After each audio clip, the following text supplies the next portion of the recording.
ವೃಶ್ಚಿಕ ರಾಶಿ ವೃಶ್ಚಿಕ ಲಗ್ನದ ಮಹನೀಯರಿಗೆ ನಮಸ್ಕಾರ. ಈ ವಿಡಿಯೋದಲ್ಲಿ ನಿಮ್ಮ ಲಗ್ನಕ್ಕೆ ನಿಮ್ಮ ರಾಶಿಗೆ ಆಗಸ್ಟ್ ತಿಂಗಳ ಭವಿಷ್ಯ ಹೇಗಿದೆ ಅಂತ ನೋಡೋಣ. ಮೊದಲನೇದಾಗಿ ನಿಮ್ಮ 12ನೇ ಮನೆ ಅಧಿಪತಿ ಜೊತೆಗೆ ನಿಮ್ಮ 7ನೇ ಮನೆ ಅಧಿಪತಿಯಾಗಿರುವಂತಹ ಶುಕ್ರ ನಿಮ್ಮ ಲಾಭಸ್ಥಾನಕ್ಕೆ ಬರ್ತಾರೆ. ಆದರೆ ಶುಕ್ರನಿಗೆ ಇದು ನೀಚ ಸ್ಥಾನ. ಶುಕ್ರ ನೀಚ ಸ್ಥಾನಕ್ಕೆ ಹೋದಾಗ ಹಲವಾರು ವಿಚಾರಗಳಲ್ಲಿ ತೊಂದರೆಗಳು ಎದುರಾಗುತ್ತೆ. ಆದರೆ ಇಲ್ಲಿ ಲಾಭಸ್ಥಾನದ ಅಧಿಪತಿಯಾಗಿರುವ ಬುಧ ಗುರು ಜೊತೆ ಇತಿಯಾಗ್ತಾರೆ ಆಗಸ್ಟ್ ತಿಂಗಳಲ್ಲಿ. ಇದು ನೀಚಭಂಗ ರಾಜಯೋಗ ಆಗುತ್ತೆ. ಅದು ಹೇಗೆ ವರ್ಕ್ ಆಗುತ್ತೆ ಮುಂದೆ ನೋಡೋಣ. ಇನ್ನು ಅದೇ ರೀತಿ ನಿಮ್ಮ ಲಗ್ನದ ಅಧಿಪತಿಯಾಗಿರುವ ಕುಜ ಜೊತೆಗೆ 6ನೇ ಮನೆಯ ಅಧಿಪತಿಯಾಗಿರುವ ಕುಜ ನಿಮ್ಮ ಅಷ್ಟಮ ಸ್ಥಾನಕ್ಕೆ ಬರ್ತಾರೆ. ಒಂದು ದುಸ್ಥಾನದ ಅಧಿಪತಿ ಇನ್ನೊಂದು ದುಸ್ಥಾನಕ್ಕೆ ಹೋದಾಗ ಅದು ವಿಪರೀತ ರಾಜಯೋಗ ಆಗುತ್ತೆ. ಓಕೆ, ಹಲವಾರು ಸಂಕಷ್ಟಗಳ ನಡುವೆ ಹಲವಾರು ಹೋರಾಟಗಳ ನಡುವೆ ನಿಮಗೆ ಅಂತಿಮವಾಗಿ ಜಯ ಸಿಗೋದು. ಅದು ಕಾಂಪಿಟೇಟಿವ್ ಎಕ್ಸಾಮ್ ಇರಲಿ, ನಿಮ್ಮ ಬಿಸ್ನೆಸ್ಸಲ್ಲಿರುವಂತಹ ಕಾಂಪಿಟೇಟರ್ಸ್ಗಳನ್ನು ಹಿಂದಿಕ್ಕಿ ನೀವು ಮುಂದೆ ಹೋಗೋದು, ಆಫೀಸಲ್ಲಿದ್ದಂತಹ ರಾಜಕೀಯದಿಂದ ನಿಮಗೆ ಜಯ ಸಿಗೋದು, ಅಥವಾ ಅಕ್ಕಪಕ್ಕದ ಮನೆಯವರಿಂದ ತೊಂದರೆಗಳಾಗ್ತಿತ್ತು ಅದರಿಂದ ಜಯ ಸಿಗೋದು, ಇದೆಲ್ಲವೂ ಕೂಡ ಈ ವಿಪರೀತ ರಾಜಯೋಗದ ಇಂಪ್ಯಾಕ್ಟ್. ಅಂದರೆ ನಿಮ್ಮ ಯಾರು ವಿರೋಧಿಗಳಿರ್ತಾರೆ ಅಥವಾ ಕಾಂಪಿಟೇಟರ್ಸ್ಗಳಿರ್ತಾರೆ, ಸೊ ಅವರಿಗೆ ಅವರ ಬದುಕಿನಲ್ಲಿ ಅವರದ್ದೇ ಆದ ಸಮಸ್ಯೆಗಳು ಎದುರಾಗಿ ಅವರು ಮಾಡುವ ಮಿಸ್ಟೇಕ್ಸ್ಗಳಿಂದ ನಿಮಗೆ ಗೆಲುವು ಸಿಕ್ಕುವಂಥದ್ದು. ಸೊ ಇದಿಷ್ಟು ಆಗಸ್ಟ್ ತಿಂಗಳಲ್ಲಿ ನಿಮಗೆ ಮೇಜರ್ ಆಗಿ ಸಿಗ್ತಾ ಇರ್ತಕ್ಕಂಥ ಪಾಯಿಂಟ್ಸ್ಗಳು. ಅದರ ಜೊತೆಗೆ ಶನಿ ವಕ್ರಿಯಾಗಿದ್ದಾರೆ. ಅವರ 7ನೆಯ ದೃಷ್ಟಿ ನಿಮ್ಮ ಲಾಭಸ್ಥಾನಕ್ಕೆ ಬೀಳುತ್ತೆ. ಜೊತೆಗೆ ಕುಜನ 4ನೆಯ ದೃಷ್ಟಿಯೂ ಕೂಡ ನಿಮ್ಮ ಲಾಭಸ್ಥಾನಕ್ಕೆ ಬೀಳುತ್ತೆ. ಶುಕ್ರ ನೀಚ, 2 ಪಾಪಗ್ರಹಗಳ ದೃಷ್ಟಿ. ಆರಂಭದಲ್ಲಿ ತುಂಬ ಎಚ್ಚರಿಕೆಗಳನ್ನು ತೆಗೆದುಕೊಳ್ಳಲೇಬೇಕು. ಸ್ಪೆಷಲಿ 7ನೇ ಮನೆ ಅಧಿಪತಿ, ಅದು ಕಳತ್ರ ಸ್ಥಾನ, ಪಾಲುದಾರಿಕೆಯ ಸ್ಥಾನ, ವ್ಯಾಪಾರ ಸ್ಥಾನ, ಜನ ಬೆಂಬಲ. ಇನ್ನು 4ನೇ ಮನೆ ನಾವಿರುವ ಮನೆ ಆದರೆ 4ರಿಂದ 4ನೇ ಮನೆಯ ವಿದೇಶ. ಓಕೆ, ಅಲ್ಲಿ ಯಾರ್ಯಾರು ಕೆಲಸ ಮಾಡ್ತಾ ಇದ್ದೀರಾ ಅಥವಾ ಅಲ್ಲಿ ಯಾರ್ಯಾರು ನೆಲೆಸಿದ್ದೀರಾ, ನಿಮಗೂ ಕೂಡ ಈ ನೀಚ ಸ್ಥಾನದ ಪ್ರಭಾವ ಹೆಚ್ಚು ಕೆಲಸ ಮಾಡುತ್ತೆ. ಸೊ ಸಂಗಾತಿಯ ವಿಚಾರದಲ್ಲಿ ಮನಸ್ತಾಪಗಳು ಎದುರಾಗುತ್ತೆ, ಈಗೋ ಕ್ಲಾಶಸ್ ಎದುರಾಗುತ್ತೆ. ಏನಕ್ಕೆ ಅಂದರೆ 2ನೇ ಮನೆಗೆ ಕುಜನ ದೃಷ್ಟಿಯೂ ಇದೆ, ಶನಿ ಮಹಾತ್ಮರ ದೃಷ್ಟಿಯೂ ಇದೆ. ಮಾತಿನಲ್ಲಿ ಹಿಡಿತ ಸಾಧಿಸ್ನಿಲ್ಲ ಅಂದರೆ ಶುಕ್ರ ಬೇರೆ ನೀಚ ಆಗಿದ್ದಾರೆ, ಸಂಬಂಧಗಳು ಮತ್ತಷ್ಟು ಹಾಳಾಗುತ್ತೆ. ಸೊ ಹಾಗಾಗಿ ಮಾತಿನಲ್ಲಿ ಹಿಡಿತ ಸಾಧಿಸ್ಕೊಳ್ಳಿ, ಈಗೋನ ಕಡಿಮೆ ಮಾಡ್ಕೊಳ್ಳಿ, ಸಂಬಂಧಗಳನ್ನು ಉಳಿಸ್ಕೊಳ್ಳೋದ್ರ ಕಡೆ ಆರಂಭದಲ್ಲಿ ನೀವು ಹೆಚ್ಚು ಪ್ರಯತ್ನಗಳನ್ನು ಪಡಬೇಕು.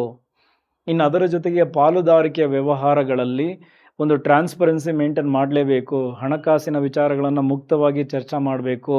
ಇಲ್ಲ ಅಂದರೆ ನಿಮ್ಮ ಪಾಲುದಾರಿಕೆಯ ವ್ಯವಹಾರಗಳು ಆಗಸ್ಟಿನ ಆರಂಭದ ದಿನಗಳಲ್ಲಿ ಹೆಚ್ಚು ತೊಂದರೆಗೆ ಒಳಗಾಗುತ್ತೆ.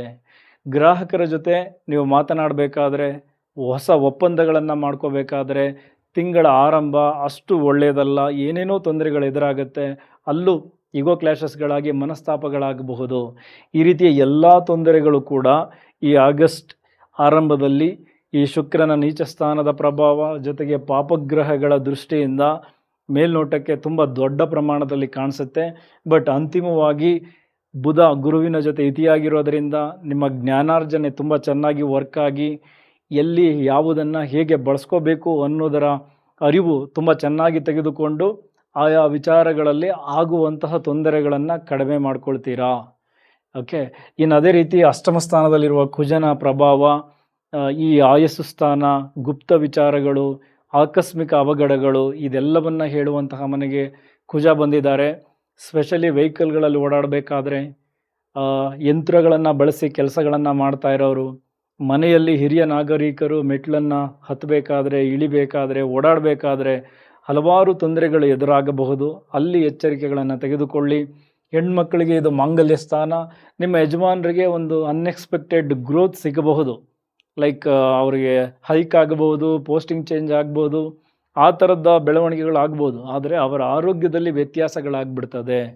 ಸೊ ಹಾಗಾಗಿ ಈ ಮಾತಿನಲ್ಲಿ ಹಿಡಿತ ಸಾಧಿಸ್ಕೊಂಡು ಓಡಾಡುವ ವಿಚಾರಗಳಲ್ಲಿ ಎಚ್ಚರಿಕೆಗಳನ್ನು ತೆಗೆದುಕೊಂಡು, ಈಗ ಆಲ್ರೆಡಿ ಆರೋಗ್ಯದ ಸಮಸ್ಯೆಗಳಲ್ಲಿ ಬಳಲ್ತಾ ಇದ್ದರೆ, ಅದರ ಬಗ್ಗೆ ಹೆಚ್ಚು ಕೇರ್ ಮಾಡಿಕೊಂಡಿದ್ದರೆ ಅಷ್ಟಮ ಸ್ಥಾನದ ಪ್ರಭಾವವು ಕೂಡ ಸ್ವಲ್ಪ ಕಡಿಮೆ ಆಗುತ್ತೆ.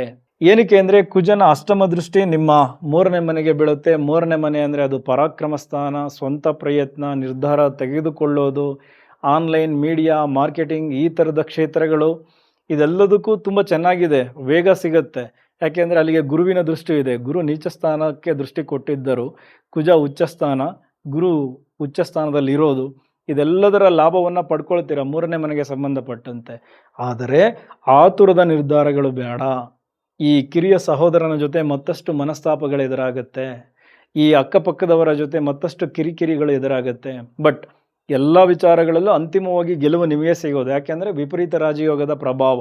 ಆದರೂ ಆ ಕಿರಿಕಿರಿಗಳು ಅನ್ನೋದು ಎದುರಾಗೇ ಆಗುತ್ತೆ. ಇದಿಷ್ಟು ಕುಜನ ಇಂಪ್ಯಾಕ್ಟ್. ಶುಕ್ರ ನಾನು ಆಲ್ರೆಡಿ ಹೇಳಿದ್ದೀನಿ 12ನೇ ಮನೆಗೆ ಸಂಬಂಧಪಟ್ಟ ವಿಚಾರಗಳು. 12ನೇ ಮನೆ ಅಂದರೆ ಅದು ದೂರದ ಸ್ಥಳ, ಆಸ್ಪತ್ರೆಯ ವಿಚಾರ, ಶಯನ ಸ್ಥಾನ ಇದೆಲ್ಲವೂ ಬರುತ್ತೆ. ಈ ವಿದೇಶಿ ಕಂಪನಿಗಳಿಗೆ ಯಾರ್ಯಾರು ಲಿಂಕ್ ಆಗಿದ್ದೀರಾ, ಆರಂಭದಲ್ಲಿ ಒಂದಷ್ಟು ತೊಡಕುಗಳು ಎದುರಾಗುತ್ತೆ. ಅಲ್ಲಿ ಬಿಸ್ನೆಸ್ ಮಾಡ್ತಿರೋರಿಗೆ ಏನೋ ಒಂದಷ್ಟು ಲೀಗಲ್ ಇಶ್ಯೂಸ್ಗಳಾಗಬಹುದು, ಅಥವಾ ಅಲ್ಲಿ ಕೆಲಸಕ್ಕೆ ಟ್ರೈ ಮಾಡ್ತಿರೋರಿಗೆ ಆರಂಭದಲ್ಲಿ ಕೆಲಸ ಸಿಗದೇ ಇರ್ಬೋದು, ವೀಸಾ ರಿಲೇಟೆಡ್ ಇಶ್ಯೂಸ್ ಆಗ್ಬೋದು, ಅಡ್ಮಿಷನ್ಗೆ ಸಂಬಂಧಪಟ್ಟಂತಹ ತೊಂದರೆಗಳಾಗ್ಬೋದು. ಈ ಥರ ವಿದೇಶಿ ಕಂಪನಿಗಳಿಗೆ ಯಾರ್ಯಾರು ಕನೆಕ್ಟ್ ಆಗಿದ್ದೀರಾ, ನಿಮಗೆ ತಿಂಗಳ ಆರಂಭದಲ್ಲಿ ಅಂಥ ಶುಭ ಸೂಚನೆಗಳಿರೋದಿಲ್ಲ. ಹಾಗಂತ ಧೃತಿಗೆಡಬಾರ್ದು. ಅದು ಬುಧನ ಇಂಪ್ಯಾಕ್ಟ್ ಗುರು ಜೊತೆ ಇತಿಯಾಗಿರೋದರಿಂದ ಅಂತಿಮವಾಗಿ ಗೆಲುವು ಸಿಗುತ್ತೆ. ಪಾಸಿಟಿವ್ ಮೈಂಡ್ಸೆಟ್ ಇಟ್ಕೊಂಡು ನಿಮ್ಮ ಪ್ರಯತ್ನಗಳನ್ನು ಮುಂದುವರಿಸಬೇಕು. ಓಕೆ, ಒಟ್ಟಾರೆ ನೀವು ಹಲವಾರು ನಿರೀಕ್ಷೆಗಳನ್ನು ಇಟ್ಕೊಂಡಿರ್ತೀರಾ. ಈ ಹಿಂದೆ ಮಾಡಿರುವಂತಹ ಪ್ರಾಜೆಕ್ಟ್ಸ್ಗಳಿಂದ ಲಾಭ ಎಕ್ಸ್ಪೆಕ್ಟ್ ಮಾಡ್ಕೊಂಡಿರ್ತೀರಾ. ನಿಮ್ಮ ನೆಟ್ವರ್ಕನ್ನು ಬಳಸ್ಕೊಂಡು ಏನಾದರೂ ನಮ್ಮ ವ್ಯಾಪಾರವನ್ನು ವೃದ್ಧಿ ಮಾಡ್ಕೊಳ್ಳೋಣ ಅಥವಾ ಕೆಲಸ ಗಿಟ್ಟಿಸ್ಕೊಳ್ಳೋಣ ಈ ಥರದ ಆಸಕ್ತಿಯಲ್ಲಿರ್ತೀರಾ. ಅದೆಲ್ಲ ಈ ತಿಂಗಳ ಆರಂಭದಲ್ಲಿ ಸ್ವಲ್ಪ ನಿಮ್ಮ ಪರವಾಗಿ ಕೆಲಸಗಳನ್ನು ಮಾಡೋದಿಲ್ಲ. ನಿಮ್ಮ ಹಿರಿಯ ಸಹೋದರನು ಕೂಡ ನಿಮಗೆ ಕೈ ಕೊಡ್ಬೋದು. ಈ ಥರ ಎಲ್ಲವೂ ಕೂಡ ಈ 11ನೇ ಮನೆಗೆ ಅದು ಶುಕ್ರ ನೀಚ ಸ್ಥಾನದಲ್ಲಿರೋದ್ರಿಂದ ತಿಂಗಳ ಆರಂಭದಲ್ಲಿ ಸ್ವಲ್ಪ ನಿಮಗೆ ಇಷ್ಟವಾಗದ ರೀತಿಯೇ ಒಂದಷ್ಟು ಸಂಗತಿಗಳು ಎದುರಾಗುತ್ತೆ. ನಂತರ ಅದು ಒಂದಷ್ಟು ಲಾಭವಾಗಿ ಕನ್ವರ್ಟ್ ಆಗುತ್ತೆ. ನಿಮ್ಮ ಇಷ್ಟಾರ್ಥಗಳ ಕಡೆ ಹೆಚ್ಚು ಗಮನ ಕೊಡ್ತೀರಾ, ನೆಟ್ವರ್ಕನ್ನು ಇಂಪ್ರೂವ್ ಮಾಡ್ಕೊಳ್ತೀರಾ. ಇದೆಲ್ಲ ತಿಂಗಳ ಕೊನೆಯಲ್ಲಾಗುತ್ತೆ. ಇದು ನೀಚ ಸ್ಥಾನದ ಪ್ರಭಾವದಿಂದ ಆರಂಭದಲ್ಲಿ ಈ ರೀತಿ ಆಗುತ್ತೆ. ಇನ್ನು ಅದೇ ರೀತಿ ಮುಖ್ಯವಾಗಿ ರವಿ 18ನೇ ತಾರೀಕು ನಿಮ್ಮ ಏನು ಕರ್ಮಸ್ಥಾನಕ್ಕೆ ಬರ್ತಾರೆ. ರವಿ ಅಲ್ಲಿಗೆ ಬಂದಾಗ ದಿಗ್ಬಲ ಆಗುತ್ತೆ. ಆದರೆ ಕೇತುವಿನ ಜೊತೆ ಇತಿಯಾದಾಗ ಅದು ಗ್ರಹಣ ದೋಷ. ಓಕೆ, ತಂದೆಯ ಜೊತೆ ಮನಸ್ತಾಪ ಅಥವಾ ತಂದೆಯ ಸಮಾನರು, ಅದು ನಿಮ್ಮ ಬಾಸ್ ಆಗ್ಬೋದು, ಮೇಲಧಿಕಾರಿಗಳಾಗ್ಬೋದು, ಅವರ ಜೊತೆ ಸಂಘರ್ಷಗಳು ಎದುರಾಗುತ್ತೆ. ಬಟ್ ಅಂತಿಮವಾಗಿ ಗೆಲುವು ನಿಮಗೆ. ಬಟ್ ಏನೇ ಆಗಲಿ ಸಿಚುವೇಶನ್ ಎದುರಿಸ್ಬೇಕಾಗತ್ತೆ. ಸೊ ಈ ಥರ ಎಲ್ಲ ಕೆಲಸ ಮಾಡುವ ಜಾಗದಲ್ಲಿ ಆಗುತ್ತೆ. ಸರ್ಕಾರಿ ಸಂಬಂಧಿತ ವಿಚಾರಗಳಲ್ಲಿ ಸ್ವಲ್ಪ ತೊಂದರೆಗಳು ಎದುರಾಗುತ್ತೆ. ಇದೆಲ್ಲವೂ ಕೂಡ ಆಗಸ್ಟ್ ತಿಂಗಳಲ್ಲಿ ನಿಮ್ಮನ್ನು ಕಾಡುವಂತಹ ಸಮಸ್ಯೆಗಳು. ಇನ್ನು ಅದೇ ರೀತಿ 4ನೇ ಮನೆಯಲ್ಲಿ ರಾಹು ಧನಿಷ್ಠ ನಕ್ಷತ್ರದಲ್ಲಿದ್ದಾರೆ. ಸೊ 4ನೇ ಮನೆಗೆ ಸಂಬಂಧಪಟ್ಟಂತೆ ಹಲವಾರು ತೊಂದರೆಗಳು ಕೂಡ ರಾಹು ಕೊಟ್ಬಿಡ್ತಾರೆ. ಈ ಮನೆಯ ಎಲೆಕ್ಟ್ರಾನಿಕ್ ಐಟಮ್ಸ್ಗಳು ಕೆಟ್ಟೋಗೋದು, ವೆಹಿಕಲ್ಗಳಲ್ಲಿ ಸಾಕಷ್ಟು ಸಮಸ್ಯೆಗಳು ಬರೋದು, ಮನೆ ಖರೀದಿಗೆ ಮುಂದಾಗಿದ್ದರೆ ಅಡೆತಡೆಗಳು ಜಾಸ್ತಿ ಆಗೋದು, ತಾಯಿ ಆರೋಗ್ಯದಲ್ಲಿ ವ್ಯತ್ಯಾಸಗಳಾಗೋದು, ಮನೆಯಲ್ಲಿ ಸುಖದ ವಾತಾವರಣಗಳು ಕಡಿಮೆ ಆಗಬೇಕು. ಸ್ವಲ್ಪ ನೀವು ಓವರಾಗಿ ಯೋಚನೆ ಮಾಡ್ತಾ ಇರೋದು, ಇಲ್ಲದನ್ನು ಇದೆ ಅಂತ ಭ್ರಮೆಯಲ್ಲಿ ಯೋಚನೆ ಮಾಡ್ತಾ ಇರೋದು, ಇದೆಲ್ಲ ರಾಹು ತಂದು ಕೊಡ್ತಾರೆ. ಇದರಿಂದ ಮನೆಯ ವಾತಾವರಣದಲ್ಲಿ ಅಂಥ ಶುಭ ಸಂತಸ ಕ್ಷಣಗಳಿರೋದಿಲ್ಲ. ಬಟ್ ಪಾಸಿಟಿವ್ ಆಗಿ ಸ್ವಲ್ಪ ರಿಸರ್ಚ್ಗೆ ನೀವು ಮೈಂಡನ್ನು ಬಳಸ್ಕೊಂಡರೆ, ಡೀಪ್ ಸ್ಟಡಿಗೆ ಹೋದಾಗ ಈ ರಾಹು ಕೂಡ ಪಾಸಿಟಿವ್ ಆಗ್ತಾರೆ. ಸೊ ಹಾಗಾಗಿ ಅಲ್ಲಿ ಆಗುವಂತಹ ನೆಗೆಟಿವಿಟಿಯನ್ನು ಕಡಿಮೆ ಮಾಡ್ಕೊಳ್ಬೋದು. ಇನ್ನು 5ನೇ ಮನೆಗೆ ಸಂಬಂಧಪಟ್ಟಂತೆ ಶನಿ ಮಹಾತ್ಮರು ನಿಮ್ಮಿಂದ ಶಿಸ್ತಿನ ಹೂಡಿಕೆಗಳ ಬಗ್ಗೆ ಈಗ ಆಲ್ರೆಡಿ ಎಚ್ಚರಿಕೆ ಕೊಟ್ಟಿರ್ತಾರೆ. ಶಾರ್ಟ್ಕಟ್ ಬಗ್ಗೆ ನೀವು ಯೋಚನೆ ಮಾಡಿದರೆ ಅದು ವರ್ಕ್ ಆಗಿರಲ್ಲ. ಈ ಹಿಂದೆ ಮಾಡಿರುವಂತಹ ಮಿಸ್ಟೇಕ್ಸ್ಗಳನ್ನು ಸರಿ ಮಾಡ್ಕೊಳ್ಳಿಕ್ಕೆ ಈಗ ಮತ್ತೊಂದು ಅವಕಾಶ. ಅದು ಮನೆ ವಿಚಾರ ಇರಲಿ ಅಥವಾ ಈ ಮಕ್ಕಳಿಗೆ ಸಂಬಂಧಪಟ್ಟ ವಿಚಾರಗಳಲ್ಲಿ, ಪ್ರೀತಿ ಪ್ರೇಮದ ವಿಚಾರಗಳಿರಲಿ, ಷೇರು ಮಾರುಕಟ್ಟೆಯ ವಿಚಾರಗಳಿರಲಿ, ನೀವು ಈ ಹಿಂದೆ ಮಾಡಿಕೊಂಡಿರುವಂತಹ ಎಲ್ಲ ವಿಚಾರಗಳನ್ನು ಸರಿ ಮಾಡ್ಕೊಳ್ಳೋದಕ್ಕೆ ಶನಿ ಮಹಾತ್ಮರು ಮತ್ತೊಂದು ಅವಕಾಶ ಕೊಡ್ತಾರೆ. ಅದರ ಕಡೆ ಹೆಚ್ಚು ಗಮನ ಕೊಟ್ಟರೆ ಈ ಮಂತು ಕೂಡ ಶನಿ ಮಹಾತ್ಮರ ಪ್ರಭಾವ ಸ್ವಲ್ಪ ಪಾಸಿಟಿವ್ ಆಗಿ ಕೆಲಸ ಮಾಡಿಕೊಡುತ್ತೆ. ಇನ್ನು ಅದರ ಜೊತೆಗೆ ಗುರುವಿನ ಬಲ ಭಾಗ್ಯಸ್ಥಾನದಲ್ಲಿ ಡೆಫಿನೆಟ್ಲಿ ನಿಮಗೆ ತುಂಬ ಚೆನ್ನಾಗಿದೆ. ಏನಕ್ಕೆ ಅಂದರೆ ಅಲ್ಲಿಂದ ಅವರ 5ನೇ ದೃಷ್ಟಿ ನಿಮ್ಮ ರಾಶಿಯ ಮೇಲೆ ಬೀಳ್ತಾ ಇದೆ, ನಿಮ್ಮ ಲಗ್ನದ ಮೇಲೆ ಬೀಳ್ತಾ ಇದೆ. ಸೊ ಹಾಗಾಗಿ ಏನೇ ದೃಷ್ಟಿಗಳಾಗಿದ್ದರೂ, ಏನೇ ನಿಮಗೆ ದೋಷಗಳಿದ್ದರೂ ಗುರುವಿನ ದೃಷ್ಟಿ ಅದರಿಂದ ಕಾಪಾಡುತ್ತೆ.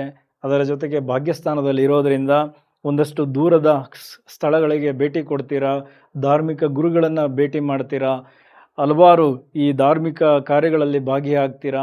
ಇದರಿಂದ ನಿಮಗೆ ಒಂದಷ್ಟು ಭಾಗ್ಯಗಳು ಕ್ರಿಯೇಟ್ ಆಗಿ ನಿಮ್ಮ ಜ್ಞಾನಾರ್ಜನೆ ತುಂಬ ಚೆನ್ನಾಗಾಗಿ ಆಗುವಂತಹ ಸಂಕಷ್ಟಗಳಿಂದ ನಿಮ್ಮನ್ನು ನೀವೇ ಬಚಾವ್ ಮಾಡ್ಕೊಳ್ತೀರಾ. ಸೊ ಓವರಾಲ್ ನೋಡಿದಾಗ ವೃಶ್ಚಿಕ ಲಗ್ನ ವೃಶ್ಚಿಕ ರಾಶಿಯವರಿಗೆ ಒಂದು ಕಡೆ ವಿಪರೀತ ರಾಜಯೋಗ, ಇನ್ನೊಂದು ಕಡೆ ನೀಚ ಭಂಗ ರಾಜಯೋಗ. ಸೊ ಹಾಗಾಗಿ ತಿಂಗಳ ಆರಂಭದಲ್ಲಿ ಹಲವಾರು ಸಂಕಷ್ಟಗಳು ಎದುರಾಗುತ್ತೆ. ಅಂತಿಮವಾಗಿ ಎಲ್ಲವನ್ನು ಫೇಸ್ ಮಾಡಿ ಗೆಲ್ತೀರಾ. ನೀವು ಅಂದುಕೊಂಡದ್ದನ್ನು ಸಾಧಿಸೋದ್ರ ಕಡೆ ಮುಖ ಮಾಡ್ತೀರಾ. ಎಲ್ಲರಿಗೂ ಒಳ್ಳೆಯದಾಗಲಿ. ಇಷ್ಟೊತ್ತು ವಿಡಿಯೋ ನೋಡೋದಕ್ಕೆ ಧನ್ಯವಾದಗಳು. ಮುಂದಿನ ವಿಡಿಯೋದಲ್ಲಿ ಮತ್ತೆ ಸಿಗೋಣ. Thank you very much.